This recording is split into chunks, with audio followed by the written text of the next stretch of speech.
Hello everyone, welcome back to the channel. Today we're diving into a major geopolitical shockwave shaking Europe and beyond. Russia is facing unprecedented isolation as Denmark moves to effectively seal the Baltic Sea.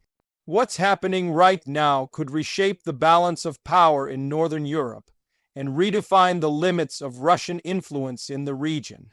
The Baltic Sea, once a strategic highway for Moscow, is now turning into a closed corridor, and this shift is creating enormous tension not just between Russia and Denmark, but across NATO, the EU, and the entire Arctic frontier. Denmark's decision to restrict Russian naval and commercial activity in the Baltic is not a spontaneous act. It's a calculated and deeply strategic move driven by a combination of military necessity, political solidarity with NATO allies, and growing fears of Russian aggression in the northern flank. The Danish Straits, a narrow series of passages connecting the Baltic Sea to the North Sea, are under Denmark's control, and they represent a crucial choke point. Whoever controls these waters effectively controls access to the Baltic itself, and now Denmark seems determined to use this control to block Moscow's ambitions. The roots of this escalation go back years, but recent events in Ukraine and the Baltic have intensified the confrontation. Since the beginning of Russia's invasion of Ukraine, NATO has dramatically increased its presence around the Baltic. Denmark, along with Sweden and Finland, has taken on new defensive responsibilities as the northern shield of Europe. With Sweden and Finland now inside NATO, the Baltic Sea has almost completely turned into a NATO-controlled lake, leaving Russia with only one small access point, the port of Kaliningrad, and that port, now effectively surrounded by NATO territories, is becoming more vulnerable than ever. Denmark's move is being described as a silent blockade, one that doesn't necessarily involve open conflict, but rather the strategic use of maritime laws, security checks, and diplomatic restrictions. This makes it extremely difficult for Russian vessels, especially those with military or dual-use cargo, to pass freely. The message is clear. Moscow's freedom of movement in the Baltic is over, and for the Kremlin, this is a major blow. The Baltic route was essential for Russia's naval logistics, energy exports, and trade with Northern Europe. Now, with Denmark's tightening control, all of that is under serious threat. The implications of this go far beyond Denmark's borders. NATO is silently applauding Copenhagen's bold step because it strengthens the alliance's northern flank. The Baltic has always been a vulnerable zone for NATO, with the risk of Russian submarines, intelligence ships, and missile deployments.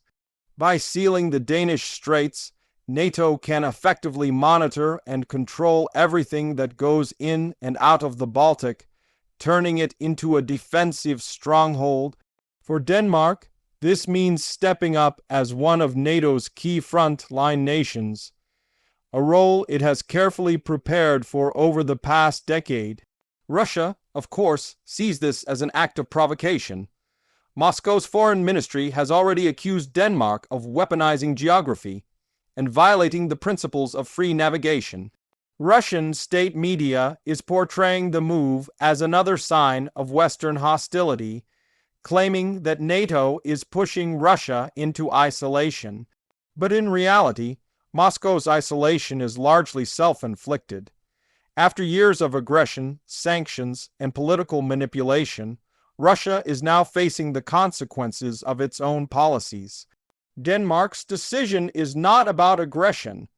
It's about defense, deterrence, and maintaining the stability of Northern Europe in the face of growing Russian threats. The timing is also critical. With the war in Ukraine continuing and Russia increasingly leaning on hybrid tactics, cyber attacks, disinformation, and covert naval operations, the Baltic Sea has become a key arena for silent conflict. Western intelligence has reported suspicious Russian activities near critical infrastructure, including undersea cables and energy pipelines.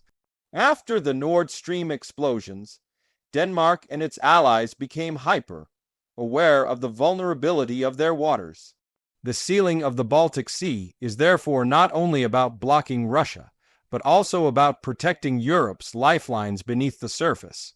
In the past, Denmark preferred diplomacy and neutrality in regional disputes, but times have changed. The invasion of Ukraine shattered Europe's illusion of peace, and Denmark, as a maritime nation, knows that control of the sea equals control of security. Copenhagen's leadership has openly declared that Russian military ships are no longer welcome unless strictly authorized. Even civilian vessels linked to Russian entities are now facing heavy scrutiny. This kind of policy doesn't just slow down trade, it isolates Russia from vital shipping routes that once gave it leverage. For ordinary Russians, this might not seem like a big deal at first, but the economic consequences are significant. The Baltic route was used for exporting oil, coal, and fertilizers, key sectors that bring in foreign currency for the Kremlin. With the Baltic closing, those shipments must now find alternative routes through the Arctic or Black Sea, both of which are riskier and more expensive. This adds to Russia's growing logistical nightmare, especially as global sanctions continue to bite. Denmark's maritime chokehold is, in essence, a quiet form of economic warfare, one that's far more effective than loud declarations or sanctions lists. Meanwhile, NATO's posture in the region is becoming more assertive. Joint drills involving Denmark, Sweden, and Finland have intensified. The Danish Navy has upgraded its frigates with advanced missile systems and underwater surveillance technology designed to detect Russian submarines and drones. These systems create a digital wall around the Baltic, turning it into one of the most monitored seas on Earth. Every ship, every movement, every sonar signal is tracked. For Russia, any attempt to sneak through unnoticed is becoming nearly impossible. Inside Russia, analysts are sounding alarms. They know that the Baltic isolation could cripple the country's ability to project power westward. Kaliningrad, the small Russian enclave wedged between Poland and Lithuania, is now essentially cut off from the rest of Russia except through air routes. Even those are heavily monitored. If tensions rise further, Kaliningrad could turn from a strategic asset into a geopolitical trap, a pocket of Russian territory surrounded by NATO forces on all sides. Denmark's move also highlights a broader shift in European security thinking. Smaller nations are no longer content to rely solely on larger powers for defense. Instead, they are taking proactive measures to secure their borders and waterways. Copenhagen's decision to challenge Moscow's maritime presence is a symbol of that new confidence. And it shows that even a small country, when strategically positioned, can play a decisive role in shaping global geopolitics. As the isolation deepens, Russia's options are narrowing. Its Baltic fleet, once considered one of the most powerful naval groups in Europe, is now largely trapped within the Gulf of Finland and Kaliningrad's harbors. Any attempt to move through the Danish Straits requires permission, something Denmark and its NATO allies are unlikely to grant easily. The message from Copenhagen is clear. Aggression has consequences, and the era of unchecked Russian dominance in the Baltic is over. This situation also has major implications for global trade. The Baltic Sea is not just a military zone, it's a critical economic artery linking Northern Europe to the world. By closing it to Russian influence, Denmark and its allies are ensuring that trade remains secure from interference or sabotage. European shipping companies are already praising Denmark's enhanced security measures, saying it restores confidence in maritime stability. Meanwhile, Russian ports are facing delays, diversions, and rising costs, The ripple effects are spreading through energy markets and logistics chains across Eurasia. Internationally, the move is being seen as one of the boldest acts of maritime strategy in decades. Analysts are comparing Denmark's decision to the British naval blockades during World War II, not through war, but through sheer control of geography and alliances. The Baltic Sea, once a shared zone, is transforming into a NATO-controlled basin, and this transformation sends a powerful message to Moscow.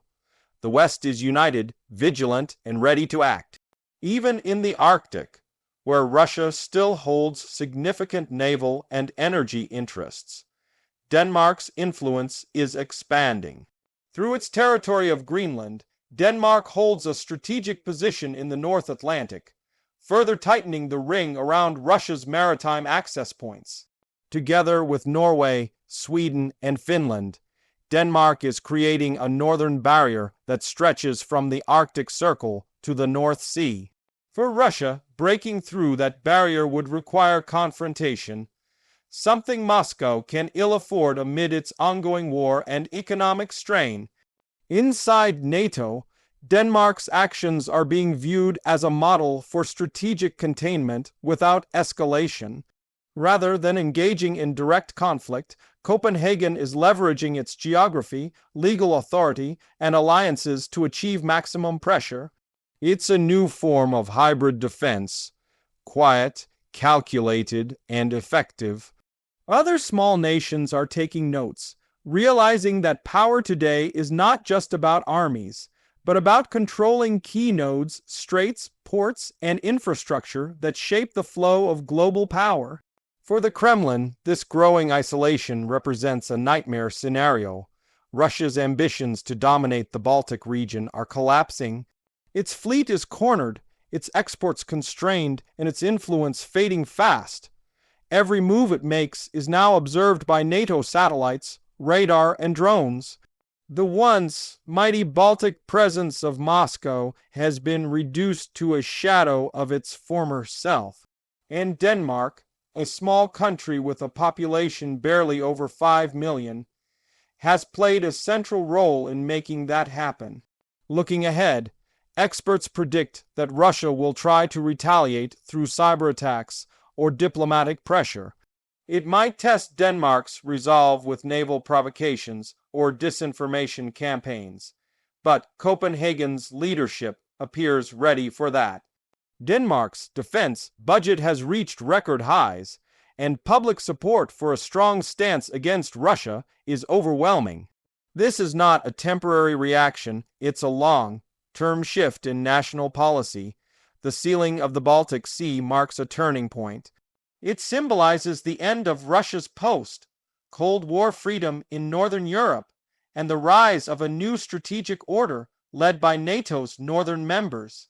What Denmark has done is not just about defending its own waters. It's about redefining the entire security architecture of the region. In the coming years, the Baltic could become both the safest and the most closely watched sea in the world. For Russia, isolation is becoming the new normal. Every route, every alliance, every opportunity to project power is being closed off, one by one. The Baltic Sea, once a symbol of access and trade, is now a symbol of confinement and decline. Denmark's decisive action has set in motion a geopolitical shift that will echo for decades.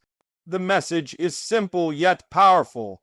Small nations, when united and determined, can change the course of history. And in this new Baltic era, Russia is finding itself truly alone. That's all for today's deep dive.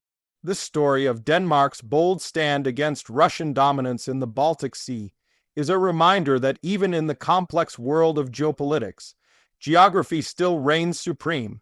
If you found this analysis insightful, make sure to stay tuned for more updates.